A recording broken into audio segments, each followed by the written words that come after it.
جس وقت آپ یہ ویڈیو دیکھ رہے ہیں اسی سیکنڈ میں 2 لوگ کہیں نہ کہیں جاب کے دوران مر رہے ہیں۔ ایک ایسٹیمیٹ کے مطابق سالانہ 6,50,000 ورکرز جاب کے دوران یا پھر جاب کی وجہ سے بیمار ہو کر جان کی بازی ہار جاتے ہیں۔ ناظرین، آج ہم کچھ ایسی جابز کے بارے میں بات کریں گے جو سب سے زیادہ خطرناک سمجھی جاتی ہیں، اتنی خطرناک کہ وہ کسی کی جان بھی لے سکتی ہیں۔ نمبر 6، 1947 میں جب انڈیا برٹش راج سے آزاد ہوا تو اس کو اپنی ڈیمانڈز پوری کرنے کے لیے نمک امپورٹ کرنا پڑتا تھا۔ آج انڈیا نمک کا تیسرا بڑا پروڈیوسر ہے جو نہ صرف اپنی ضرورت پوری کرتا ہے بلکہ انڈین سالٹ پوری دنیا میں ایکسپورٹ بھی ہوتا ہے۔ انڈیا میں زیادہ تر سالٹ کی پروڈکشن ویسٹ گجرات میں ہوتی ہے۔ سیٹلائٹ فوٹیج میں یہ رنگین ریکٹینگلز جو آپ دیکھ رہے ہیں یہ سالٹ ایویپوریشن پونڈز ہیں۔ یہاں سالٹ ورکرز کڑکتی گرمی میں سولر ایویپوریشن میتھڈ کے ذریعے سالٹ پروڈیوس کرتے ہیں۔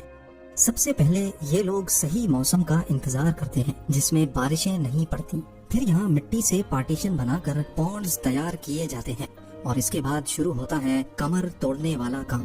پونڈز کو ٹھوس بنانے کے لیے اس پر ہاتھوں کی مدد سے بھاری رولرز چلائے جاتے ہیں۔ یاد رہے، جتنی زیادہ زمین ٹھوس ہوگی اتنا اچھا سالٹ پروڈیوس کر سکے گی۔ ایک پونڈ پر کم از کم 20 سے 25 مرتبہ رولر چلانا ہوتا ہے۔ گجرات کی آگ برسانے والی گرمی میں یہ کام پورے دن تک کرنے سے ان ورکرز کی باڈی اکثر ڈی ہائیڈریٹ بھی ہو جاتی ہے۔ اب یہ ورکرز زمین میں کھدائی کر کے برائن واٹر تلاش کرتے ہیں۔ برائن واٹر ایسے پانی کو کہتے ہیں جس میں سالٹ کی کوانٹٹی بہت زیادہ ہوتی ہے۔ یہ پانی سولر موٹرز کی مدد سے پمپ کر کے ان پونڈز میں ڈالا جاتا ہے۔ کئی مہینوں کے بعد پانی ایوپوریٹ ہو جاتا ہے اور پیچھے ایسے سالٹ کرسٹلز چھوڑ جاتا ہے۔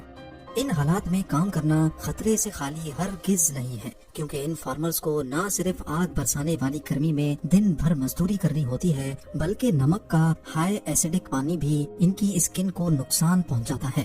اس کے ساتھ ساتھ یہ فارمرز بہت چھوٹی عمر میں ہی اپنی نظر کھو بیٹھتے ہیں، کیونکہ سورج کی روشنی سفید نمک سے ریفلیکٹ ہوتی ہے تو اس کی برائٹنس کافی زیادہ ہو جاتی ہے جو ان کی آنکھوں کو خاصا نقصان پہنچاتی ہے۔ اتنی محنت کرنے کے بعد بھی یہ فارمرز صرف 30 پیسے فی kg کے حساب سے نمک بیچتے ہیں۔ نمبر 5، سلفر کی دنیا بھر میں کھپت 6 ارب US ہے، لیکن اس کو مائن کرنے والے ورکرز کو صرف $7 ڈیلی ہی ملتے ہیں۔ یہ ورکرز اپنی جان جوخم میں ڈال کر دنیا کی سب سے خطرناک جگہ میں سلفر کلیکٹ کرنے جاتے ہیں۔ کار بیٹریز، فرٹیلائزر اور آئل ریفائننگ جیسی $1 ٹریلین انڈسٹریز میں استعمال ہونے کے ساتھ ساتھ وہ سلفر ہی ہے جس سے شوگر کا کلر براؤن سے وائٹ ہوتا ہے۔ ان سب چیزوں کے علاوہ سلفر ایک بہترین پلانٹ نیوٹرینٹ بھی ہے۔ سلفر نہ ہو تو ایگریکلچر سیکٹر بری طرح سے اثر انداز ہو سکتا ہے، کیونکہ فصلوں کو اچھی پیداوار کرنے کے لیے سلفر کی ضرورت ہوتی ہے۔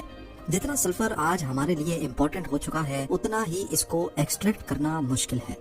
ایسٹ جاوا انڈونیشیا میں موجود یہ ہے آئیچن کریٹر۔